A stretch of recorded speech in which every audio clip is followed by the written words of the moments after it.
there, welcome to my channel. My name is Lulu Tando. On this channel, we talk everything life, everything purpose. We talk about appreciating the small things. We talk about acknowledging the grace of God in our daily life. So if you're interested in that, please like, please subscribe and turn on that notification bell. And if you are a returning subscriber, thank you so much for sticking with me. So you clicked on this video, of course, because we're finally at episode 1 of talking about life challenges of a young person that is also a believer. So, for our first episode, we'll be talking about me being homeless while in matric. So, I was doing my matric 2019. I'm not going to talk about other people, okay? I'm going to talk mostly about me. So, things were already not looking great at home for quite a few years, way before I did matric anyway. So while I was doing matric, it just escalated to a point that I got homeless. And I remember I didn't feel much, you know. Other people would say, "Oh, I feel sad," or this and that. I didn't feel much. I don't want to lie. I don't remember how I felt. To be honest with you, I really don't remember how I felt. But I remember not paying much attention when it came to my studies. And that time it was in October. So I remember that we were starting with trials and I was just going with the flow. I was not really bothered, that it's my trials and. Mind you, I was already provincially accepted at CPUT. And for the longest of time, I always believed that I'm going to go to university, study, get a job, and, that's it. Boom. I'm writing, and now I'm homeless. Okay, what now? We get a temporary shelter, and lucky for me, a lady from church contacted me. I don't know how she knew about my situation, and she lived near my school, so she was like, "No, you can come study here, and then you'll just walk to school," because her house was like opposite the school. I went. I think I spent 2 nights at her house, and then I was like, I wanna go back to my family in the shelter, And I remember going back, and I was not done. I was not done with my exams, and I went back, and basically that was it. We were now a homeless family. And I remember that December, I just had the time of my life. I really didn't care much. Honestly, I think I was locked out. I think I was signed out. And I don't remember even speaking much about it to say I don't have a home. Mind you, at school, I was that girl that talks a lot. I had a lot of friends. I don't remember sharing to my friends that, hey, I don't have a home anymore. I just said we moved. That's all I said. We moved. And I do remember though feeling embarrassed that I don't have a home. Yeah, I remember like inside, but it's not something to say that I sat and planned and said I'm not going to share this with anyone. I just remember I did feel embarrassed by it. Okay, cool. December comes. I'm having the time of my life. Remember, I'm a social girl. I have so many friends. I enjoyed December. Great. Come January, I think even before I got my results, CPUT had already gotten my results, and I received a text that I've been rejected because of my marks. Oh my gosh. Oh, that's when it sank in that, girl, you allowed the situation to change your focus, to redirect your focus. Yes, I remember at school for the longest of time I was not that girl that's really, really focused, but I knew there's a time to play and there's a time to focus. And during my matric year, I was not in the time to focus, to be honest with you. I was in the time to I just didn't care, to be honest. Now that I think of it, I just didn't care. Okay, now it's sank in. Okay, now what? I've been rejected at CPUT. And now I think I had, not I think I had applied at CPUT, UCT, UWs. And now, remember, I didn't even check my emails. I was not bothered if they responded or not. Now I'm digging. I'm going to look for those emails to find out, like, did they respond? Only to find they also rejected me. Now reality kicks in. You have been rejected by universities, girl, because your marks look bad. I was doing maths lit, English, Afrikaans, life science, geography, and business.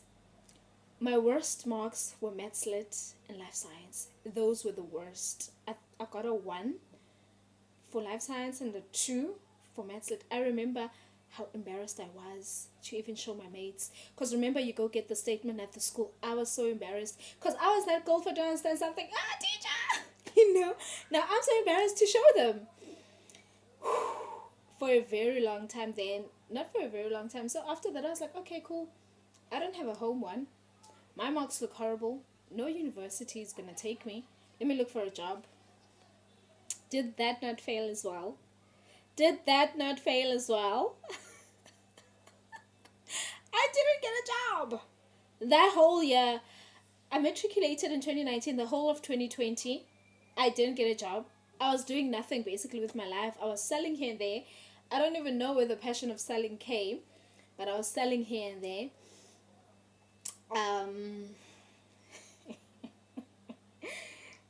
Now that I think of it, like, girl, like, what is up with you?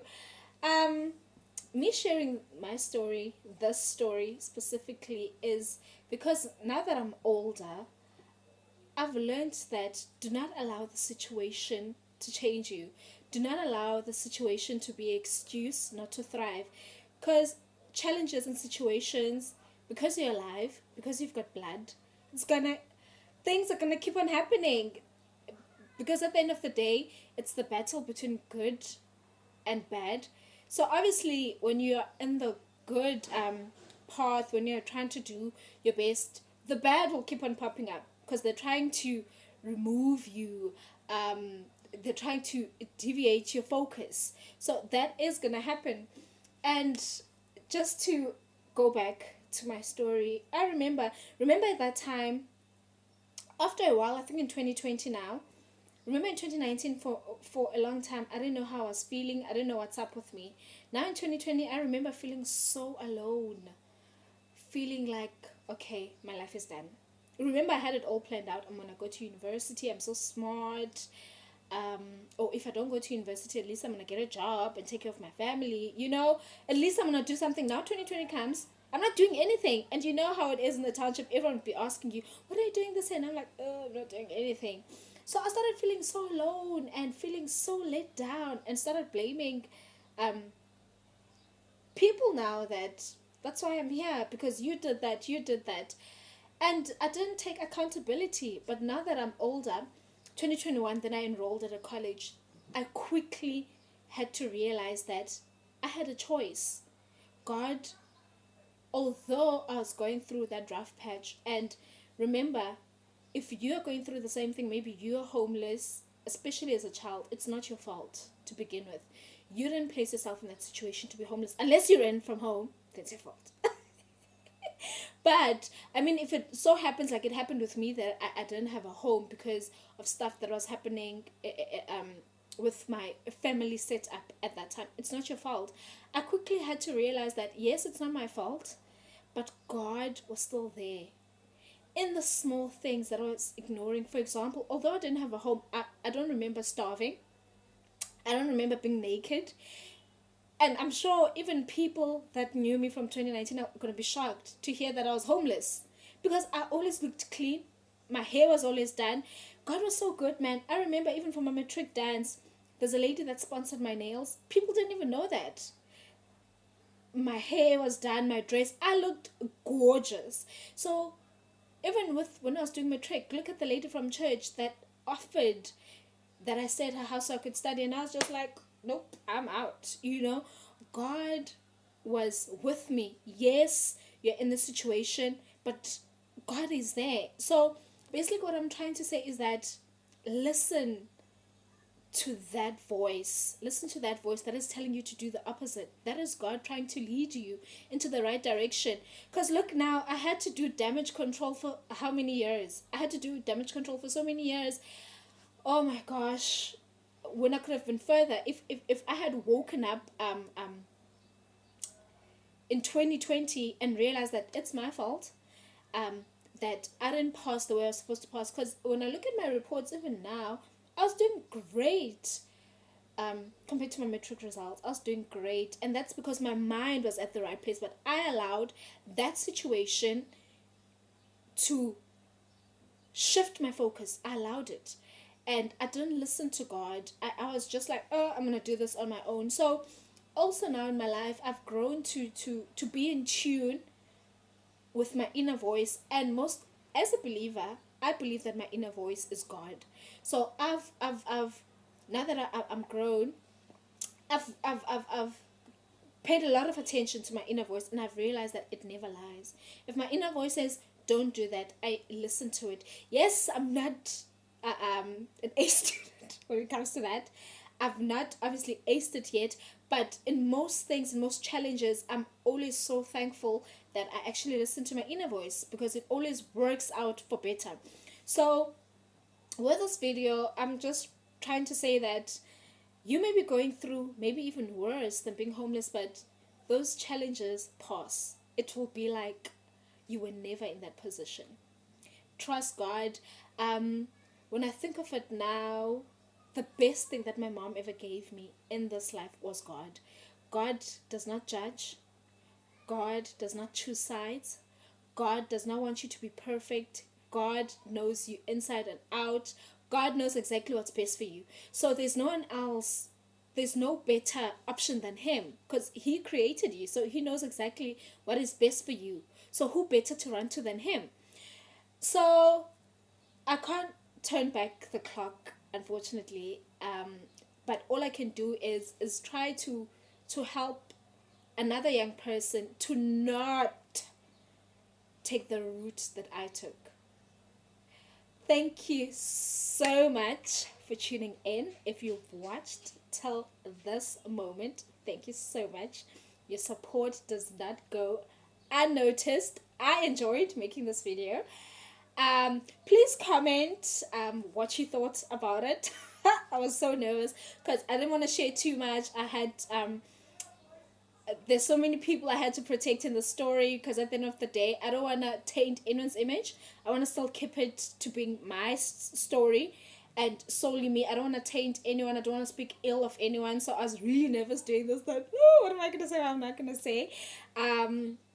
From me, Lulu Tando Nongalo, I'll definitely see you in the next episode. Please like, please subscribe, please share. Please comment on what our second episode should be about. And also please comment what you thought about this one. And also you can advise the young ones as well, or maybe share your own experience, your own challenge. You don't necessarily have to be a believer, but I am. So thank you so much. Till I see you again on the next one. It's bye for now.